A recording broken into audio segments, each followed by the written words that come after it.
Hello everyone, good afternoon. I'm laughing because I had planned on doing this video earlier and got busy and completely forgot all about it. And when I remembered, I was like, oopsie, let me come on and do this video. So I pray that your Tuesday you found spaces and places of joy, of peace, of happiness, where you were able to just feel good. Maybe where you were able to laugh at yourself.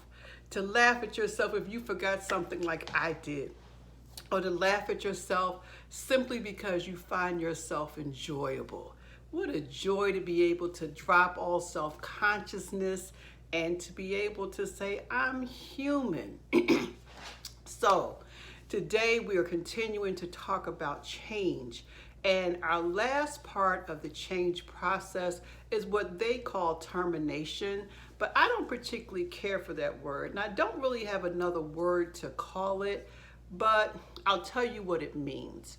So what happens is after you have been doing that change for at least 6 months, and now it's become second nature, and when you feel yourself wanting to go back to that previous behavior or that previous relationship or that previous activity that you had determined you wanted to change, we've used examples from substance abuse when you feel yourself really wanting to use again, really wanting to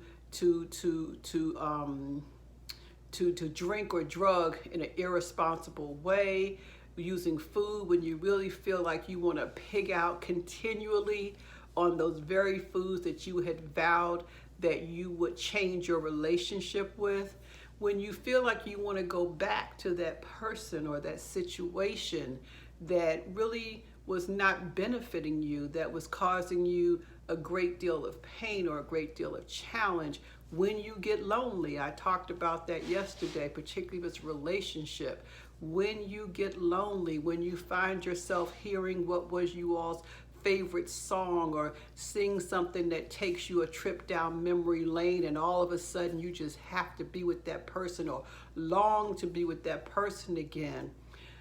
And so with maintenance, we remind ourselves why we decided to make the change. We remind ourselves how that change had come to be. We remind ourselves that even though there's things that we miss, even though there are things that have been comfortable, things that we have been used to, that somewhere along the line we had determined that we wanted something better for ourselves, that we wanted to be able to make positive changes. We determined that we wanted to take our life in a different trajectory that would help us to live our best lives and to feel whole and complete.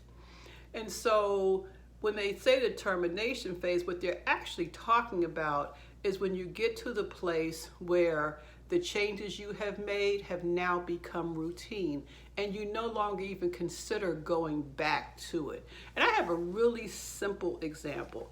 This took place years ago. I mean years ago, probably 20, 25 years ago. And this was probably before it was popular. But I had made the decision that I wanted to change. I wanted to eat healthier. And so I decided that I would try whole wheat bread, that I no longer wanted to eat white bread. And I'll tell you how long ago it was, because back then, whole wheat bread to me tasted like rope. It had no taste to it. I mean, it just wasn't good. It did not taste good. And when I first tried it, I was like, oh, I want to make this change, but this is awful. This tastes like I'm chewing on a dry piece of rope or something. They didn't have all the options they have now.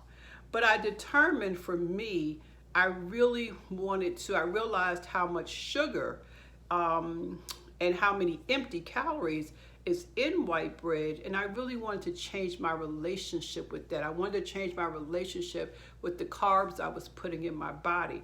And so I determined that I was going to continue eating whole wheat bread simply because it was good for me. And this, like I said, this was probably about 25 years ago. And I continued and continued until one day, for whatever reason, I had opportunity to taste white bread again. And I could not believe that I had ever liked it. Now, this is for me. You may have different taste buds. You may have different things. I'm just using this example. I couldn't understand how I ever ate that before. Now, are there some breads that are made with white flour that still I indulge in every now and then? Sure.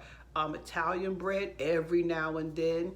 Every now and then, possibly a bagel or sourdough bread or something like that. But I can guarantee you, white sandwich bread, I have no interest in it.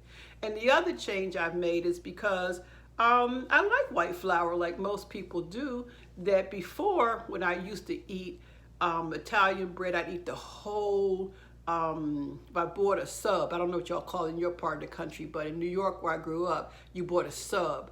I guess they call that here. You know, I would buy the equivalent of a 12-inch sub, and I would eat the whole thing. But now, because I'm older, my metabolism's different, and because I recognize how much those starches do to my body, if I'm going to choose to eat that now, I don't eat it every day. I rarely ever eat it, and I eat a 6-inch. And I'm satisfied with that. And I've now gotten to the place where a lot of times if I order something in a restaurant and it comes on a sub roll, I usually eat half of the roll and then eat whatever in the middle out and leave the rest of the bread. So I guess that's what they're calling termination, where it no longer bothers you. You no longer crave it. And I don't have a word for it. I guess in the clinical sense, they would call it extinction. But termination, I guess you have terminated your relationship with that previous thing that you had found most challenging. And so I would encourage you to, as we just started this again, our check-in point will really be around Christmas, because that's 6 months from now, to see where you are. And for some of you, like I said, some of you haven't thought about making a change at all. Some of you have considered it, done the pros and cons. Some of you have made a plan, and some of you are actually working that plan. Wherever you are, I salute you. Wherever you are, you're doing good. Even if you said, I can listen to her, but I have no intentions of doing it, at least you're listening. So I'm going to end today, and I want to remind you all, so you don't end up in the same situation I am. When the IRS so graciously said because of COVID, we did not have to file until July 15th, I'm one of the people, I raised my hand, that I wait to the last minute to file, because typically I owe the government money. So that's really what I was trying to put together this morning. So I just want to remind those of you who may have decided to put it off the same way that I did, we still have about 16 days before we are out of compliance.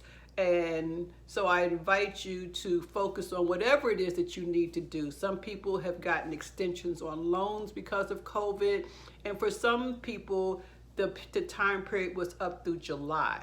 And so as we're moving into July, this may be the time where you may need to call your creditors and renegotiate, or you may have to begin to look at, okay, so how will I now address this? But whatever you do, I invite you to do it on purpose, and I will return with you tomorrow, and hopefully a little earlier in the day. But anytime I get to talk to you, as far as I'm concerned, is a good time. Love you all. Talk to you later. Bye-bye.